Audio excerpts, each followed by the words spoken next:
పిల్లలు లేక బాధపడుతున్న దంపతులలో ముఖ్యంగా మగవాళ్ళలో పిరికణాల కౌంటు లేదా కదలికలు తక్కువగా ఉండి పిల్లలు లేకపోవడానికి వారికోసిల్ అనేది ఒక ముఖ్యమైన కారణము. ఎవరిలో అయితే మగవాళ్ళలో ఈ బీర్జాలలో ఉన్న రక్తనాళాలు ఉబ్బిపోయి వారికోసిల్ లాంటి ప్రాబ్లం ఉంటుందో అటువంటి వాళ్ళలో ఈ వీరికణాల కౌంటు లేదా కదలికలు తక్కువగా ఉండి అటువంటి దంపతులు పిల్లలు లేక ఇబ్బంది పడుతూ ఉంటారు. అసలు ఈ వారికోసిల్ అనేది ఈ మగవాళ్ళలో బీర్జాలని ఏ రకంగా డ్యామేజ్ చేస్తుంది అండ్ దానివల్ల ఈ విరికణాల కౌంటు లేదా కదలికలు తగ్గటము అండ్ దానికి ఉన్న బెస్ట్ ట్రీట్మెంట్ ఆప్షన్స్ ఏమిటి అనేది ఈ వీడియోలో నేను డీటెయిల్గా చెప్తాను.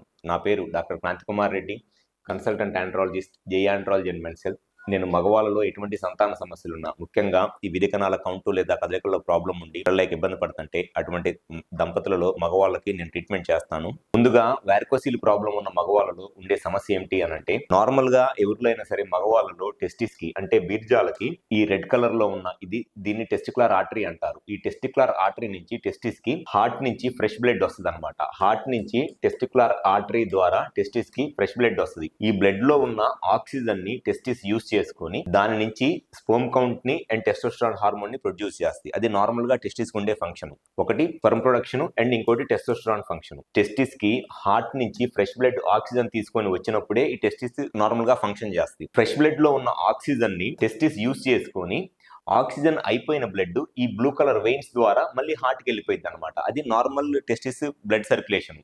హార్ట్ నుంచి టెస్టిస్ కి ఫ్రెష్ బ్లడ్ వస్తుంది అండ్ ఈ ఫ్రెష్ బ్లడ్ లో ఉన్న ఆక్సిజన్ ను టెస్టిస్ యూస్ చేసుకొని మళ్ళీ వెయిన్స్ ద్వారా మళ్ళీ ఇంప్యూర్ బ్లడ్ హార్ట్ కి వెళ్ళిపోయింది. ఇది normal testicular blood circulation. Varicocele problem ఉన్న పేషెంట్స్ లో ఏమైంది అని అంటే, ఈ టెస్టిస్ లో ఉన్న వెయిన్స్ లో వాల్వ్స్ డ్యామేజ్ అయిపోతాయి. ఈ వాల్వ్స్ డ్యామేజ్ అయిపోవటం వల్ల టెస్టిస్ కి రివర్స్ డైరెక్షన్ లో హార్ట్ నుంచి ఇంప్యూర్ బ్లడ్ వస్తూ ఉంటుంది అనమాట. టెస్టిస్ కి ఆక్సిజన్ లేని ఇంప్యూర్ బ్లడ్ టెస్టిస్ కి వస్తూ ఉండటం వల్ల హార్ట్ నుంచి రావాల్సిన ఫ్రెష్ బ్లడ్ తగ్గిపోయింది బాగా. సో దానివల్ల ఏమైందంటే స్లోగా టెస్టిస్ టెంపరేచర్ పెరిగిపోయి స్పెర్మ్ ప్రొడక్షన్ తగ్గిపోయింది అండ్ టెస్టోస్టెరాన్ హార్మోన్ తగ్గిపోయి వీరికణాల కౌంటు కదలికలు తగ్గిపోయి పిల్లలకి ఇబ్బంది పడతా ఉంటారు అండ్ దాంతోపాటు సెక్షువల్ సమస్యలు కూడా వస్తాయి. ఇందులో అయితే ఈ వారికోసిల్ ప్రాబ్లం ఉంటుందో వాళ్ళు ఫస్ట్ చేపించుకోవాల్సింది ఏమిటి అని అంటే, కరెక్ట్గా వాళ్ళకి ఏ గ్రేడ్ ఉంది వారికోసిల్. నార్మల్గా క్లినికల్గా ఎగ్జామినేషన్ చేసినప్పుడు పేషెంట్స్ని జస్ట్ ఇట్లా టెస్టిస్ పట్టుకొని క్లినికల్గా ఎగ్జామినేషన్ చేసినప్పుడు ఆ టెస్టిస్ దగ్గర ఉన్న బీర్జాలు ఉబ్బిపోయి ఉన్నాయి అనేది క్లినికల్గా ఎగ్జామినేషన్ చేయొచ్చు. అలా కాకుండా స్కానింగ్ చేసినప్పుడు స్కానింగ్లో గనక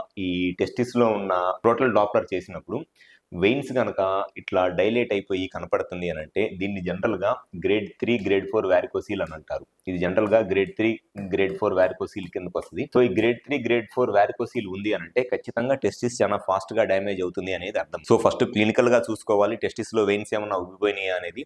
అండ్ దాంతో పాటు స్కానింగ్ చేసినప్పుడు స్కాన్ లో గనక వెయిన్స్ గనక ఇలా ఉంటే దాన్ని ఖచ్చితంగా గ్రేడ్ 3 గ్రేడ్ 4 వారికోసిల్ అంటారు. ఊర్లో అయితే ఈ గ్రేడ్ 3 గ్రేడ్ 4 వారికోసిల్ ఉంటుందో అటువంటి వాళ్ళు ఇమీడియట్ గా మైక్రో సర్జికల్ వారికోసిలెక్టమీ చేయించుకోవడం అనేది చాలా ముఖ్యం. ఈ మైక్రో సర్జికల్ వారికోసిలెక్టమీ అనేది ఖచ్చితంగా ప్రొసీజర్ చేసేటప్పుడు ఆ ప్రొసీజర్ చేసే సర్జన్ ను కంపల్సరీగా ఈ ఆపరేటివ్ మైక్రోస్కోప్ యూస్ చేయాలి. ఆపరేటివ్ మైక్రోస్కోప్ యూస్ చేసి ఆ ప్రొసీజర్ చేస్తేనే కరెక్ట్ గా డ్యామేజ్ అయిపోయిన వెయిన్స్ ని ఈజీగా ఐడెంటిఫై చేయగలం. ఈ ఆపరేటివ్ మైక్రోస్కోప్ అనేది మన నార్మల్ ఐ చూసిన దానికన్నా 20 టైమ్స్ ఎక్కువ మ్యాగ్నిఫికేషన్ లో మనకి ప్రొసీజర్ చేసే ఫీల్డ్ కనపడిద్ది. సో చాలా సార్లు చాలా మంది చేసే మిస్టేక్ ఏంటి అని అంటే, జస్ట్ ఒక లూప్స్ అంటారు, ఒక మ్యాగ్నిఫికేషన్ గ్లాసెస్ లాగా పెట్టుకొని ఈ మైక్రో సర్జికల్ వారికోసిలెక్టమీ చేయించుకుంటారు. ఆ లూప్స్ లాంటివి పెట్టుకొని ఈ మైక్రో సర్జికల్ వారికోసిలెక్టమీ చేయించుకోవడం అనేది కరెక్ట్ ప్రొసీజర్ కాదు. ఖచ్చితంగా మైక్రో సర్జికల్ వారికోసిలెక్టమీ చేసేటప్పుడు ఈ ఆపరేటివ్ మైక్రోస్కోప్ అనేది కంపల్సరీగా యూస్ చేయాలి. సో దానివల్ల డ్యామేజ్ అయిపోయిన వెయిన్స్ మనకి 20 టైమ్స్ మ్యాగ్నిఫికేషన్ తో కనపడతాయి కాబట్టి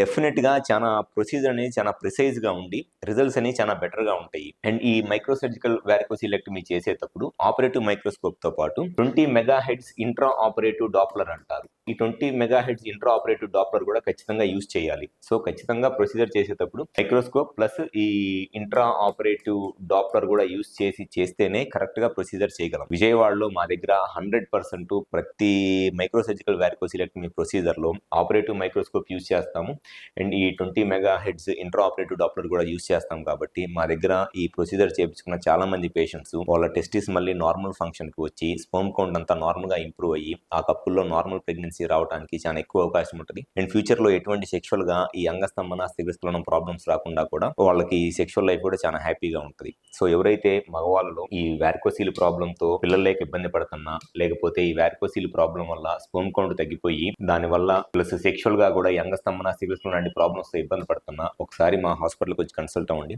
డెఫినెట్ గా మీ వారికోసీల్ ప్రాబ్లమ్ కి 100% సొల్యూషన్ చెప్పడం అనేది జరుగుతుంది.